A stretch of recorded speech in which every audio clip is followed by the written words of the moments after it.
सभी को नमस्कार। कॉलेज शिक्षा राजस्थान के ज्ञान सुधा कार्यक्रम में आप सभी का स्वागत है। आज हम भारत की जलवायु के बारे में अध्ययन करने जा रहे हैं।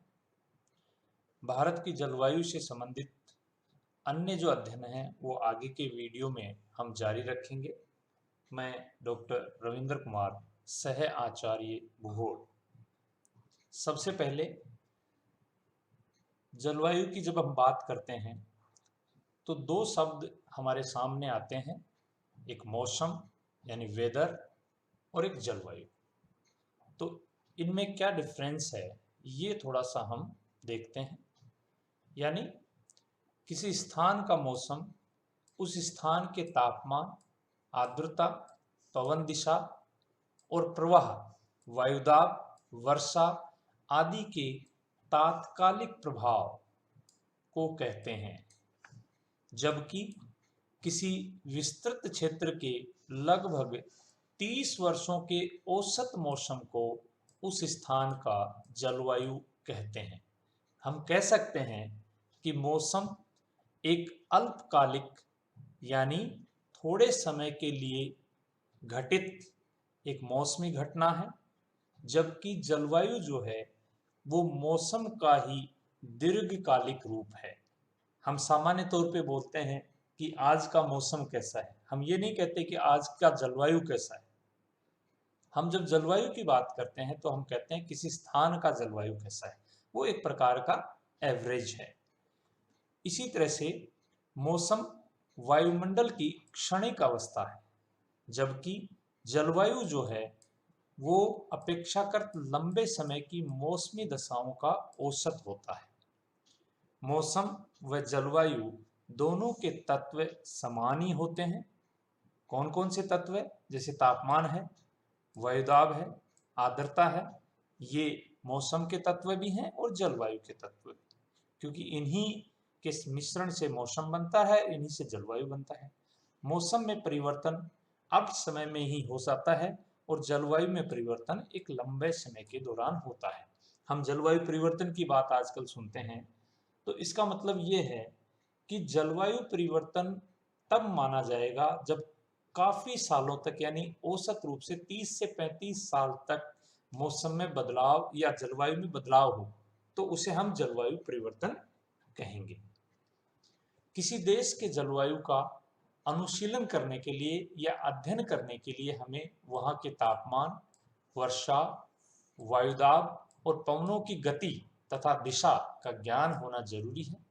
जलवायु के इन सभी अवयवों पर देश विशेष के अक्षांशीय विस्तार, उच्चावच एवं जल व स्थल के वितरण का काफी प्रभाव पड़ता है। हम ये जानते हैं कि जो कर्क रेखा है वो भारत के मध्य से होकर गुजरती है, और इसीलिए हम देखते हैं कि इसका जो दक्षिणी भाग है कर्क रेखा का वो उष्ण कटिबंध में है तथा इसका उत्तरी जो भाग है वो शीतोष्ण कटिबंध में अवस्थित है।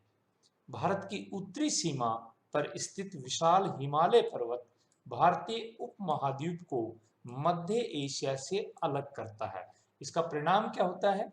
इसका परिणाम ये होता है कि मध्य एशिया से आने वाली जो शीत पवनें, ठंडी जो हवाएं हैं, उनको हिमालय रोकता है, और यही कारण है कि भारत में उष्ण कटिबंधीय जलवायु पाई जाती है। यदि हिमालय नहीं होता और ये शीत पवनें भारत में एंटर करती तो शायद जलवायु हमारा कुछ अलग होता।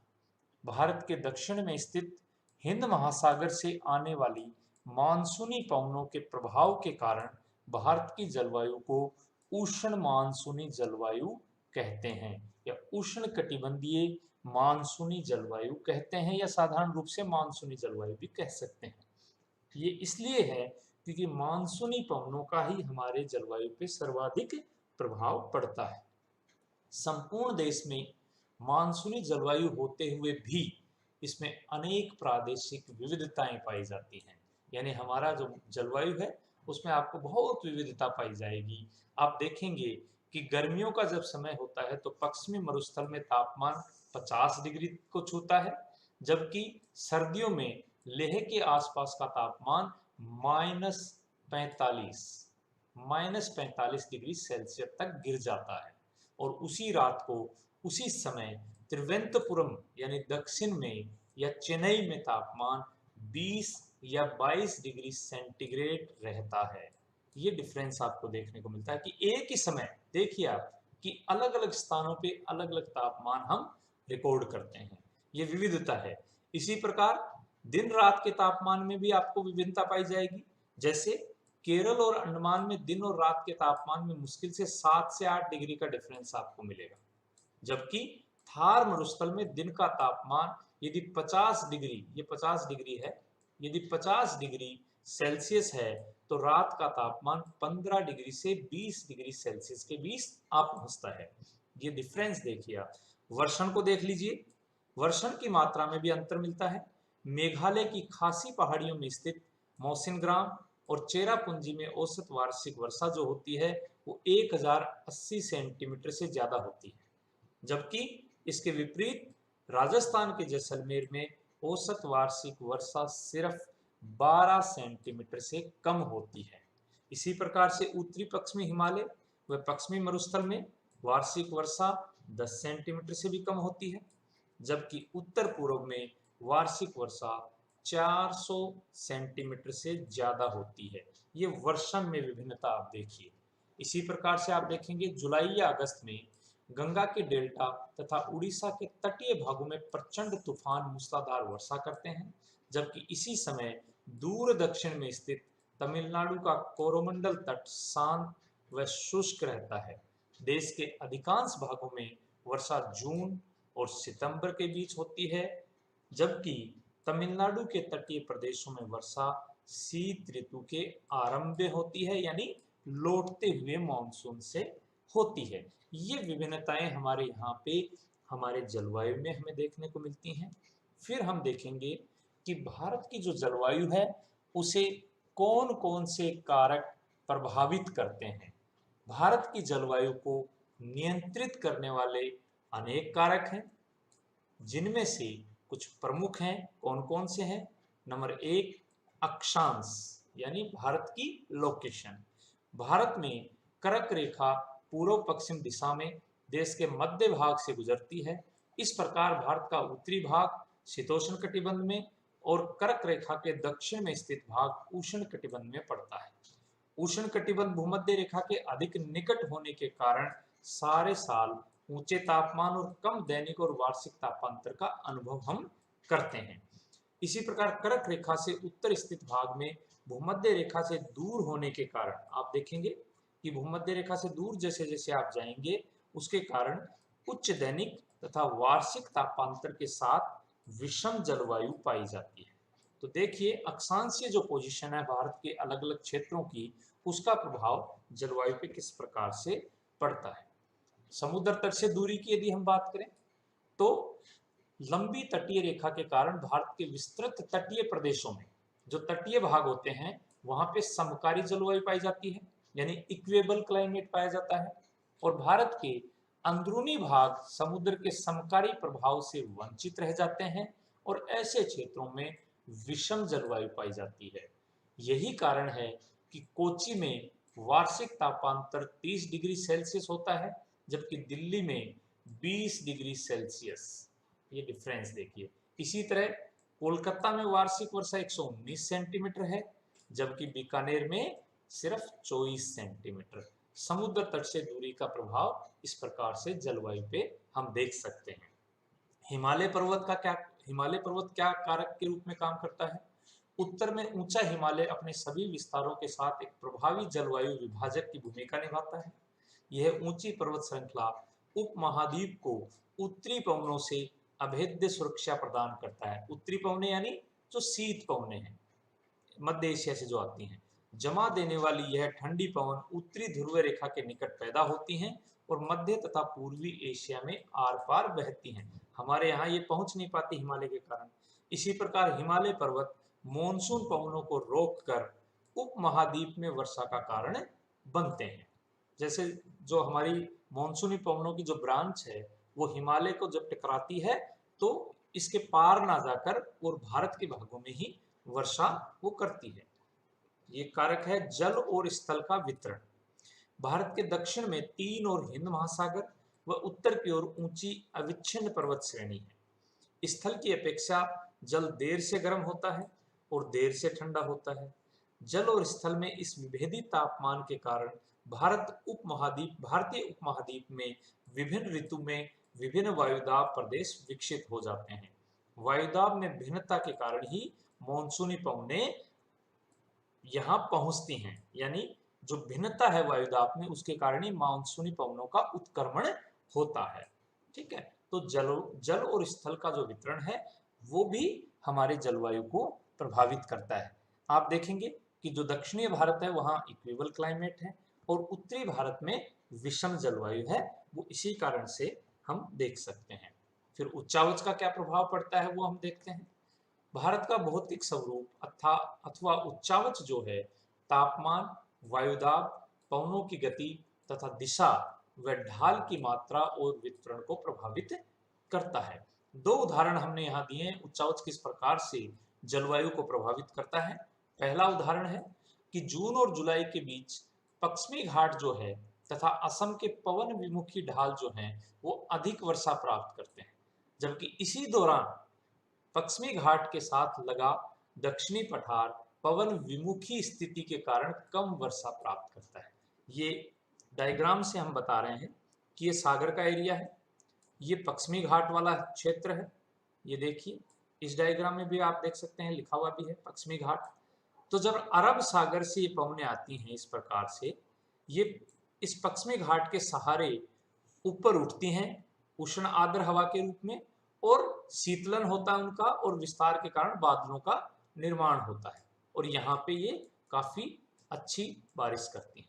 लेकिन जैसे ये पवनें नीचे उतरती हैं ये शुष्क हो जाती हैं और इस क्षेत्र को हम वृष्टि छाया क्षेत्र कहते हैं। यहाँ देखिए वृष्टि छाया क्षेत्र, और हवाओं के शुष्क हो जाने के कारण, गर्म हो जाने के कारण ये यहाँ पे वर्षा नहीं कर पाती हैं और उसका परिणाम है कि इसके पश्चिमी भाग में वर्षा हो रही है और इसके पूर्वी भाग में वर्षा नहीं होती है या कम होती है। तो ये फर्क उच्चावच का हम देख सकते हैं। इसी प्रकार से बंगाल की खाड़ी से आने वाली मानसूनी पवनों को हिमालय दो ब्रांच में विभाजित कर देता है, जिनमें से एक ब्रांच ब्रह्मपुत्र नदी घाटी की ओर मुड़कर मेघालय घाटी में भारी वर्षा करती है, क्योंकि वहां का जो उच्चावच है, वो जो क्षेत्र है मेघालय घाटी का, वो पहाड़ों से घिरा हुआ है, तो एक कटोरा नुमा आकृति वहां बनती है और वहां भारी वर्षा होती है। तथा जो दूसरी ब्रांच है वो गंगा घाटी की ओर मुड़कर उत्तरी भारत में वर्षा का कारण बनती है। तो ये मानसूनी पवनों को हिमालय आगे नहीं जाने देता, बल्कि भारत में ही रोक के वर्षा करने के लिए मजबूर करता है। एक तरह से ऊपरी वायु परिसंचरण यानी अपर एयर सर्कुलेशन जो है वो किस प्रकार से भारत के जलवायु को प्रभावित करता है। जो नए सिद्धांत हैं मानसून की उत्पत्ति के, वो बताते हैं कि किस प्रकार से ऊपरी वायु परिसंचरण मानसून को भी प्रभावित करता है और हमारे जलवायु को प्रभावित करता है। दो प्रकार की जो ऊपरी वायु परिसंचरण हमारे यहाँ पे डेवलप होते हैं, एक जिसे हम पश्चिमी जेट स्ट्रीम कहते हैं और दूसरा जिसे हम पूर्वी जेट स्ट्रीम कहते हैं। इस डायग्राम से मैं आपको बताने की कोशिश करता हूँ। सर्दियों का जब समय होता है, शीत ऋतु जब होती है, तब ये जो जेट स्ट्रीम है ये हिमालय के यहाँ से दो ब्रांचेज में ये बहती है, एक हिमालय के उत्तर में और एक हिमालय के दक्षिण में। आप ये देख सकते हैं इस प्रकार से ये बहती है। तो इसको ऊपरी वायु से अभिप्राय ऊपरी वायुमंडल में चलने वाली वायु धाराओं से है, जेट स्ट्रीम से है। ये भूपृष्ठ से बहुत ऊंचाई पे यानी 9 किलोमीटर से 12 किलोमीटर तक की ऊंचाई पे तीव्र गति से चलती हैं। इन्हें जेट वायु धाराएं भी कहते हैं। ये बहुत सक्रिय पट्टी में चलती हैं। शीत ऋतु में हिमालय के दक्षिणी भाग के ऊपर स्थित समताप मंडल में पश्चिमी जेट वायु धारा चलती है, यानी ये जो देखिए दक्षिण वाली जो ब्रांच है इसकी, यहाँ से ये वाली ब्रांच ये हिमालय के दक्षिण से चलती है और इसका प्रभाव क्या है, यही शाखा भारत की शीतकालीन मौसमी दशाओं को प्रभावित करती है। इसका परिणाम क्या होता है कि ये जो जेट स्ट्रीम है, ये वाली जो जेट स्ट्रीम है जो पश्चिमी विक्षोभ उठते हैं भूमध्य जो आपका सागर है वहां पे जो पश्चिमी जेट्स पश्चिमी विक्षोभ उठते हैं यानी जो साइक्लोन्स उठते हैं उनको ये अपने साथ भारत में लेकर आती है अफगानिस्तान पाकिस्तान इन भागों से। और इसका परिणाम होता है कि हिमालय की तलहटी में उत्तरी पश्चिमी भारत के कुछ भागों में वर्षा इसके कारण होती है। ये बताया भी गया है। यही शाखा भारत की शीतकालीन मौसमी दशाओं को प्रभावित करती है। यह जेट धारा पश्चिमी विक्षोभ के रूप में भूमध्य सागरीय क्षेत्र से पश्चिमी शरद प्रवाह को भारतीय उपमहाद्वीप में लाने के लिए जिम्मेदार है, जिससे भारत के उत्तर व उत्तर पश्चिमी क्षेत्रों में वर्षा व ओलावृष्टि तथा पहाड़ी क्षेत्रों में हिमपात होता है। इसके बाद जून में क्या होता है, यानी जैसे ही गर्मियां आती हैं तो स्थिति बदलती है। गर्मियों में ये जो तिब्बत का पठार है ये गर्म होता है और गर्म होने के कारण यहाँ से हवाएं गर्म होकर ऊपर उठती हैं और ये दो ब्रांचेज, एक ऊपर की तरफ जाती है और एक इधर की तरफ आती है। ये जो ब्रांच है जिसे हम पूर्वी जेट कहते हैं, ये ग्रीष्म काल में ज्यादा प्रबल हो जाती है, ज्यादा प्रभावी होती है और ये जैसे जैसे यूं चलकर और नीचे बैठती है तो मॉनसून की जो हवाएं जो दक्षिण से आ रही हैं उनको ये आगे पुश करती है, आगे धकेलती है, जिससे मॉनसून और ज्यादा प्रबल हो जाता है। देखिए जून में तिब्बत के पठार के गर्म होने से पूर्वी जेट वायुधारा अधिक सक्रिय हो जाती है जो 15 डिग्री उत्तरी अक्षांश के ऊपर चलने लगती है। उत्तरी भारत में मानसून के अचानक विस्फोट के लिए यही वायुधारा उत्तरदायी मानी जाती है। यह दक्षिण पश्चिम मानसून पवनों के आगमन में सहायता प्रदान करती है।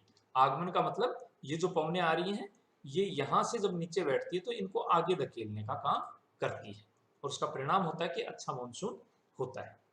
और फिर पश्चिमी चक्रवातीय विक्षोभ तथा उष्णकटिबंधीय चक्रवातों का क्या प्रभाव भारतीय जलवायु पे पड़ता है। पश्चिमी विक्षोभ जो भारतीय उपमहाद्वीप में जाड़े के मौसम में पश्चिम तथा उत्तर पश्चिम से प्रवेश करते हैं और भूमध्य सागर पर उत्पन्न होते हैं। भारत में इनका प्रवेश पश्चिमी जेट प्रवाह द्वारा होता है। शीतकाल में रात्रि के तापमान में वृद्धि इन विक्षोभों के आने का पूर्व संकेत माना जाता है। इसी प्रकार से उष्णकटिबंधीय चक्रवात जो है बंगाल की खाड़ी तथा हिंद महासागर में उत्पन्न होते हैं। इन उष्णकटिबंधीय चक्रवातों से तेज गति की हवाएं चलती हैं और भारी बारिश तटीय भागों में होती है। ये चक्रवात तमिलनाडु, आंध्र प्रदेश और उड़ीसा के तटीय भागों पर टकराते हैं। मूसलाधार वर्षा और पवनों की तीव्र गति के कारण ऐसे अधिकतर चक्रवात अत्यधिक विनाशकारी भी होते हैं।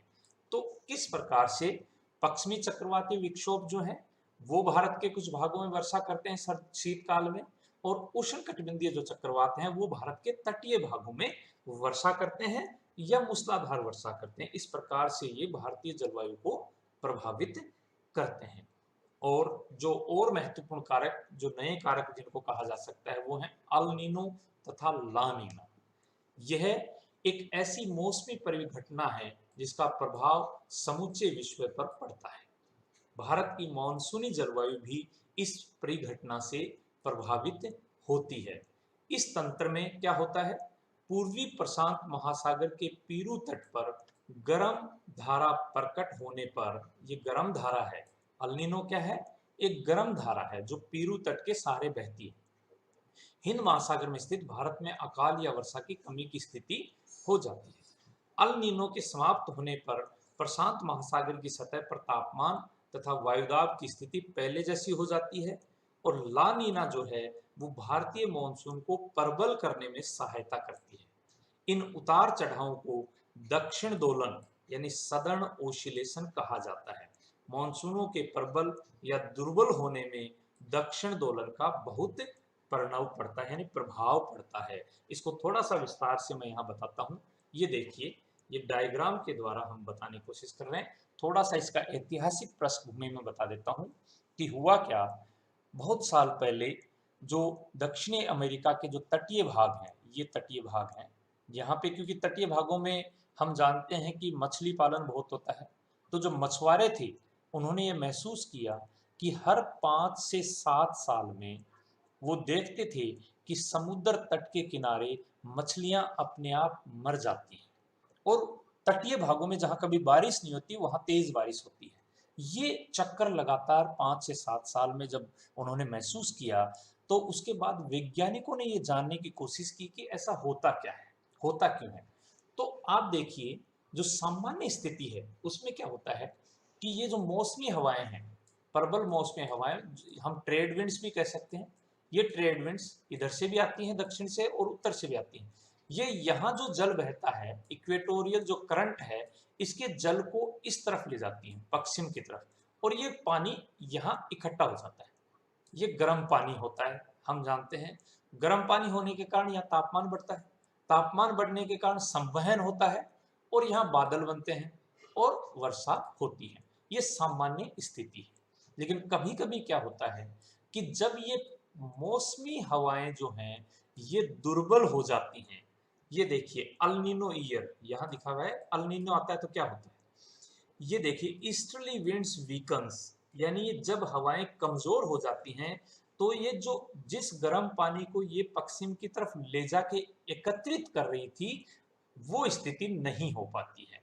और उसका परिणाम क्या होता है कि इन भागों से जहां गर्म पानी हुआ करता था, वहां से एक काउंटर करंट चलती है गर्म पानी की। ये जो काउंटर करंट है, ये पेरू तट के सहारे ये इस प्रकार से बहती है। इसी को हम अल नीनो कहते हैं। इसका परिणाम क्या होता है, जब ये गर्म जलधारा यहाँ चलती है पेरू तट के पास, तो जो समुद्र के इन भागों से नीचे से जो ठंडा पानी आता था, और मछलियों के लिए जो खाना लेकर, जो जू प्लांटन्स और फाइटोप्लैंक्टन्स लेकर सरफेस पे लेकर आता था, जिनको खाकर मछलियां जीवित रहती थी, वो ठंडा पानी आना बंद हो जाता है, जिसके कारण मछलियों के लिए पर्याप्त भोजन नहीं होता और वो मरने लगती हैं। ये अल नीनो की स्थिति है। यानी ये स्थिति उत्पन्न हो जाती है कि जब प्रबल मौसमी हवाएं कमजोर पड़ जाती हैं, ट्रेड विंड्स, तो यहाँ पानी इकट्ठा होने के बजाय ये पानी काउंटर करंट के रूप में इधर बहने लगता है, और पेरू तट पे गर्म जलधारा बहने लगती है। इसको हम कहते हैं अल नीनो। होता क्या है, जब यहाँ गर्म जलधारा बहने लगेगी तो यहाँ का तापमान बढ़ेगा, और तापमान बढ़ेगा तो यहाँ संवहन होगा, और यहाँ पे लो प्रेशर हो जाएगा, यहाँ पे हाई प्रेशर हो जाएगा। तो एक हाई प्रेशर से लो प्रेशर की तरफ चलता है, ये इस प्रकार से, ये यूं चलेगा संचरण, और ये इस प्रकार से एक चक्कर बन जाएगा। ये पूरा चक्कर अल नीनो में इस प्रकार से बनता है। और लानीना क्या है, इसका विपरीत है कि ये मौसमी हवाएं और ज्यादा प्रबल हो जाएं, और ज्यादा प्रबल हो जाएंगी, तो ये देखिए लानीना, ये अल नीनो की स्थिति है, ये लानीना। ये जो गर्म पानी है ये और ज्यादा यहाँ पे इकट्ठा होगा, तापमान और ज्यादा बढ़ेगा, और यहाँ पे संवहन की स्थिति ज्यादा होगी, बादल ज्यादा बनेंगे, चक्रवात ज्यादा बनेंगे, और ये इस प्रकार से यहाँ पे तो हो जाएगा लो प्रेशर, क्योंकि गर्म पानी है, यहाँ हाई प्रेशर हो जाएगा। इसका उल्टा, अल नीनो में यहाँ हाई प्रेशर है, यहाँ लो है, यहाँ इसमें यहाँ हाई है, यहाँ लो है। तो ये एक प्रकार से एक पूरा परिसंचरण बनता है जो बदलता रहता है। इसी को हम कहते हैं दक्षिणी दोलन, सदर्न ओसिलेशन। ओसिलेट हो रहा है, जहां हाई प्रेशर था वहां लो प्रेशर हो गया, जहां लो प्रेशर था वहां हाई प्रेशर हो गया, इसलिए इसको दक्षिणी दोलन कहा गया। तो दो स्थितियां हम यहाँ देख पाते हैं कि अल नीनो जो है, क्योंकि गर्म पानी जो यहाँ रहता था वो अब है नहीं, यहाँ पे हाई प्रेशर हो गया, हाई प्रेशर होने से यहाँ पे बादल नहीं बनते, और इसका प्रभाव हमारे मानसून पे ये है कि ये मानसून को दुर्बल करता है, प्रबल करने के बजाय दुर्बल कर देता है, कमजोर कर देता है। और लानिना में क्या हो रहा है, यहाँ लो प्रेशर है, चक्रवात बनेंगे, वो हमारे यहाँ पे भी आएंगे और हमारे मानसून को और ज्यादा प्रबल करेंगे। अल नीनो जो है वो हमारे लिए, हमारे मानसून के लिए कमजोर पक्ष है, जबकि ला नीना जो है वो इसे और ज्यादा प्रबल करने में सहायक होता है। इस प्रकार से अल नीनो और ला नीना है वो हमारे जलवायु को प्रभावित करते हैं। ये कुछ कारक थे जो जलवायु को प्रभावित करने वाले हैं, भारतीय जलवायु को। इसी के साथ ये हमारे जो कारक थे वो खत्म होते हैं। इसके आगे जो हम बात करेंगे अगले वीडियो में, वो मानसून की उत्पत्ति की बात करेंगे कि मानसून की उत्पत्ति कैसे होती है। तब तक के लिए आपका बहुत बहुत धन्यवाद।